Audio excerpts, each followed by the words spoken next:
छठ महापर्व सूर्य भगवान की आराधना का पर्व है जो 4 दिनों तक चलता है।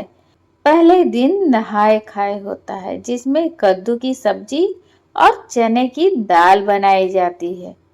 दूसरे दिन खरना होता है जिसमें गुड़ की खीर और रोटी बनाई जाती है।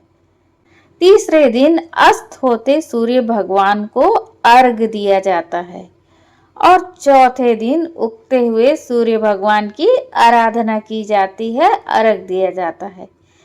क्या आप इस पर्व का इतिहास जानते हैं? रामायण और महाभारत काल से इस महापर्व को किया जा रहा है।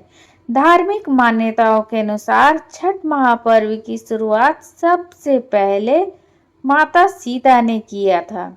राम जी जब रावण का वध करने के बाद वापस अयोध्या की ओर आ रहे थे, तब मृगदल ऋषि के कहने पर माता सीता और राम जी ने छठी मैया की उपासना की थी, रावण वध के पाप से मुक्त होने के लिए। बिहार के मुंगेर के गंगा तट पर ऋषि के आदेश पर माता सीता ने पहली बार सूर्य भगवान की आराधना की थी। तभी से ये परंपरा चली आ रही है। इस व्रत का जिक्र महाभारत काल में भी आता है। महावीर कर्ण भी सूर्य भगवान की आराधना किया करते थे। कहा जाता है सबसे पहले छठ व्रत उन्होंने ही किया था। सूर्य भगवान की कृपा से और छठी मैया के आशीर्वाद से कर्ण एक महान योद्धा बने थे। और एक पौराणिक मान्यता यह भी है कि जब द्रौपदी पांडवों के साथ वनवास में थी, तभी ऋषि धौम्य से उनकी मुलाकात हुई। उन्होंने भी द्रौपदी को पांडवों के संग छठ पर्व करने की सलाह दी। द्रौपदी की छठ पूजा करने की वजह से पांडवों की कठिनाइयां दूर हुई और उनका खोया हुआ साम्राज्य हस्तिनापुर मिल गया।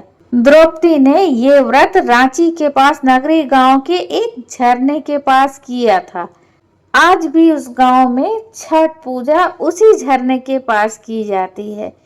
इस पूजा की विशेष बात यह भी है कि हर कोई उगते हुए सूर्य की पूजा करते हैं, पर छठ व्रत एकमात्र ऐसा पर्व है जहां उगते सूर्य के साथ डूबते हुए सूर्य की भी पूजा की जाती है, जो यह संदेश देता है कि जिसका उदय होता है उसका अंत तो होना तय ही है। लेकिन आप अगर सच्चे दिल से प्रयास करते हैं तो जिसका अंत हो जाता है या खो जाता है उसका मिलना तय है।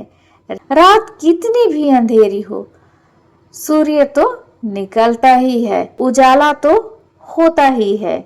तो अपनी परेशानियों में कभी निराश नहीं होना चाहिए। हर परेशानी छठी मैया की कृपा से दूर हो जाएगी। दोस्तों, ये जानकारी आपको कैसी लगी? अच्छी लगी हो तो लाइक और शेयर कीजिएगा, चैनल को सब्सक्राइब कीजिएगा। जय छठी मैया।